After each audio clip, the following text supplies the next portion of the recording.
الحمد لله رب العالمين والصلاة والسلام على رسوله الكريم وعلى آله وصحبه أجمعين وبعد. بسم الله الرحمن الرحيم. باب قول الله تعالى ووصينا الإنسان بوالديه حسنا. محترم سامعین، اس سے پہلے درس کے اندر امام بخاری رحمۃ اللہ علیہ نے اپنی کتاب الادب المفرد کی ابتداء اور شروعات بسم اللہ الرحمن الرحیم سے کیوں کی ہے، اس حوالے سے باتیں آپ کے سامنے گزر چکی ہیں. آپ فرماتے ہیں باب قول اللہ تعالی ووصینا الانسان بوالدیہ حسنا. باب اللہ سبحانہ وتعالی کے اس قول کے بارے میں کہ ہم نے انسان کو وصیت فرمائی ہے، تاکیدی حکم دیا ہے کہ وہ اپنے والدین کے ساتھ اچھا سلوک کرے.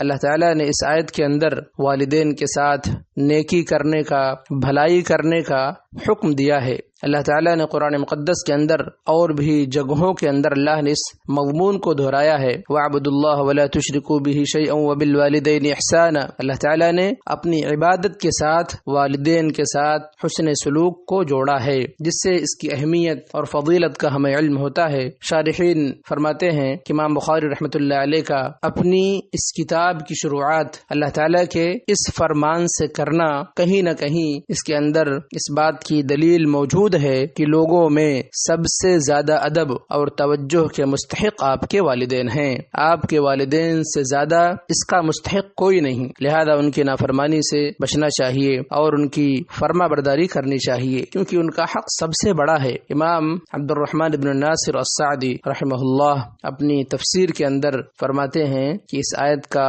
مطلب یہ ہے کہ والدین کے ساتھ اپنی باتوں کے ذریعے سے، اپنے کاموں کے ذریعے سے انسان درست رہے، انسان والدین کو اپنے فعل سے، اپنے عمل سے تکلیف نہ دے، ان کے ساتھ اچھا سلوک کرے. اللہ تبارک و تعالی نے حسنا کا لفظ استعمال فرمایا ہے، جو بہت ہی جامع کلمہ ہے. حسنا یعنی نیکی اور احسان کی جتنی صورتیں ہو سکتی ہیں وہ ساری صورتیں انسان والدین کے لیے خاص کرے. اللہ تعالی نے ہمیں اور آپ کو اف کہنے کی بھی پرمیشن، اجازت نہیں دی ہے. امام بخاری رحمۃ اللہ علیہ اس کے بعد روایت ذکر فرماتے ہیں. ابو عمرو الشیبانی فرماتے ہیں حدثنا صاحب هذه الدار واوما بيده الى دار عبد الله. فرماتے ہیں کہ ہم سے روایت ذکر کی اس گھر والے نے، اور انہوں نے اپنے ہاتھ سے عبداللہ ابن مسعود رضی اللہ تعالی عنہ کے گھر کی طرف اشارہ فرمایا. ایک بات یہاں پر میں آپ کے سامنے ذکر کر دوں کہ امام بخاری رحمۃ اللہ علیہ اپنی اس کتاب کے اندر صحابہ کے ذکر میں جہاں بھی مطلق صرف عبداللہ کہیں گے تو وہاں اس سے مراد عبداللہ بن مسعود رضی اللہ تعالی عنہ ہوں گے. قال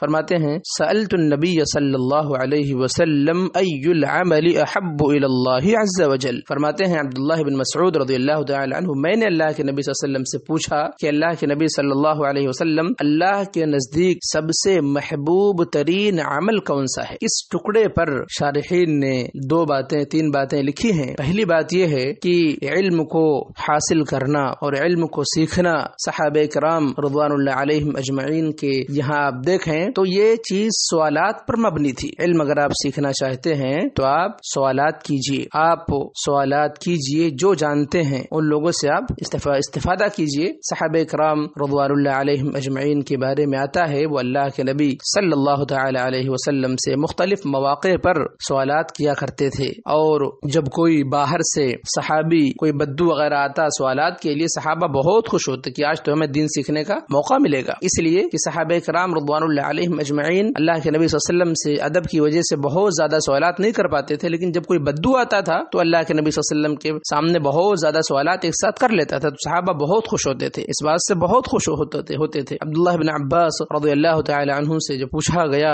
تو آپ نے فرمایا بلسان سؤول وقلب عقول، میں نے اس دین کو جو حاصل کیا ہے، سیکھا ہے، زیادہ سوال کرنے والی زبان کے ذریعے سے، اور اسی طرح سے عقل مند، فہم و فراست والے دل کے ساتھ. اسی لیے علماء فرماتے ہیں کہ حسن السؤال نصف العلم، یہ آدھا علم ہے، یہ آدھا علم ہے. عبداللہ بن مسعود رضی اللہ تعالی عنہ پوچھتے ہیں ای العمل احب الی اللہ عز وجل، کہ اللہ کے نبی صلی اللہ علیہ وسلم کون سا عمل ہے جو اللہ کے یہاں سب سے زیادہ محبوب ہے؟ محبوب ہونے کا مطلب یہ ہے کہ وہ عمل اللہ سبحانہ تعالی کے یہاں اجر و ثواب میں بھی زیادہ ہوگا. اجر اجر و ثواب اس کا زیادہ ہوگا۔ اسی طرح سے صحابہ اس بات کو بھی جانتے تھے کہ انسان کی عمر یہ بہت زیادہ لمبی نہیں ہوتی، انسان کی عمر کم ہوتی ہے، اور صحابہ کرام رضوان اللہ علیہم اجمعین کو اس بات کا علم تھا کہ عمر مختصر ہوتی ہے، لہذا اللہ کے نبی صلی اللہ تعالی علیہ وسلم سے کیوں نہ ایسے اعمال کی بابت سوال کر لیا جائے کہ جو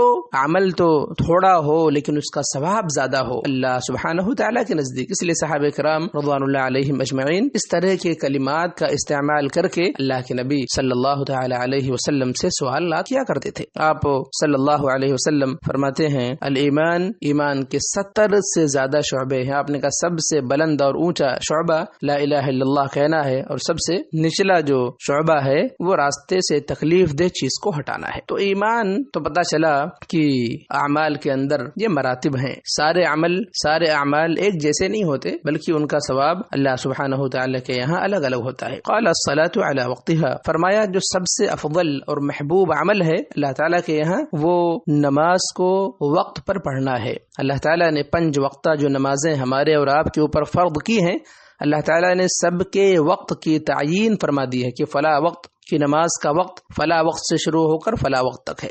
اب انسان کے لیے جو سب سے بہتر اور سب سے ثواب والی چیز ہے کہ انسان نماز کو اس کے اول وقت میں ادا کرے۔ اول وقت میں نماز کا پڑھنا یہ سب سے افضل عمل ہے۔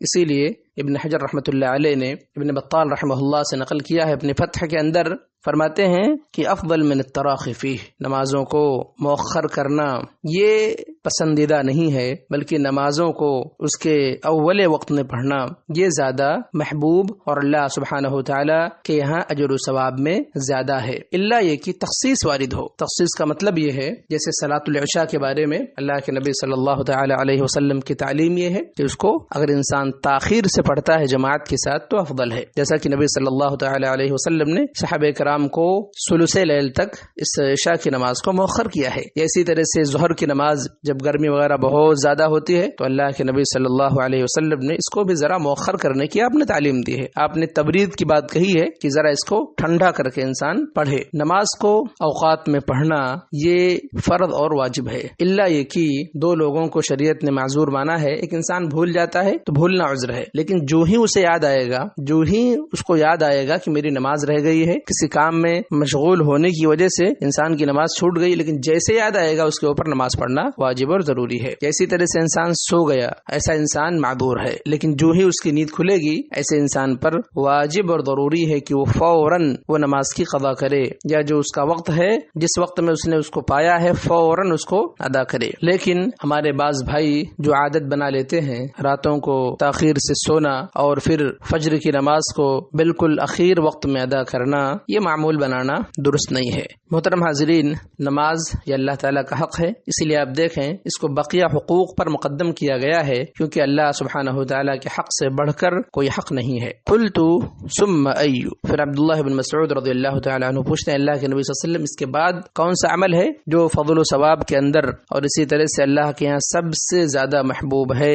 قال ثم بر الوالدین، اللہ کے نبی فرماتے ہیں والدین کے ساتھ نیکی کرنا، حسن سلوک کرنا۔ بر یہ بہت ہی جامع کلمہ ہے جو احسان اور نیکی کی تمام تر صورتوں کو شامل ہے۔ اللہ کے نبی صلی اللہ علیہ وسلم کو جوامع الکلم سے نوازا گیا تھا۔ یہ ایک آپ صلی اللہ علیہ وسلم نے چھوٹا سا جملہ فرمایا اور اس کے ذریعے سے آپ نے والدین کے تمام حقوق کو اس کلمے کے اندر جمع فرما دیا۔ اللہ تعالیٰ فرماتا ہے انشکر لی ولی والدیک۔ اس آیت کی تفسیر میں ابن عیینہ رحمہ اللہ فرماتے ہیں جو انسان 5 وقت کی نمازیں پڑھتا ہے وہ اللہ سبحانہ وتعالیٰ کا شکر ادا کرتا ہے۔ ومن دعا لوالدیہ عقبہا فقد شکر لہما، اور جو انسان 5 وقتہ نمازوں کے بعد والدین کے لیے دعا کرتا ہے تو اس نے اپنے والدین کا شکر ادا کیا۔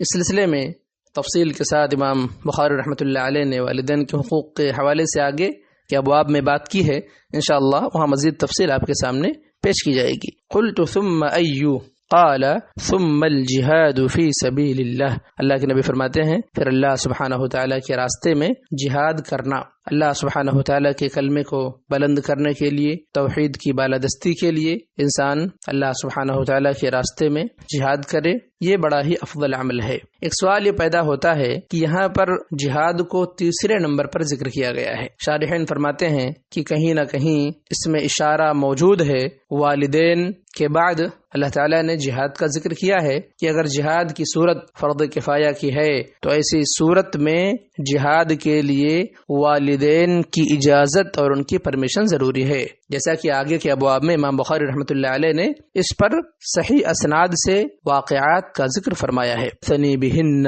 ولو استزدته لزادنی، فرماتے ہیں یہ باتیں مجھ سے اللہ کے نبی صلی اللہ علیہ وسلم نے بیان فرمائی، اگر میں مزید پوچھتا تو اللہ کے نبی صلی اللہ علیہ وسلم مزید باتیں بیان فرماتے۔ اس میں ادب ہے کہ ایک طالب علم کو بہت زیادہ سوالات ایک مجلس میں معلم سے، اسی طرح سے اساتذہ سے نہیں پوچھنا چاہیے، ادب کے خلاف ہے کہ انسان بہت ساری چیزیں ایک ساتھ پوچھنا شروع کر دے۔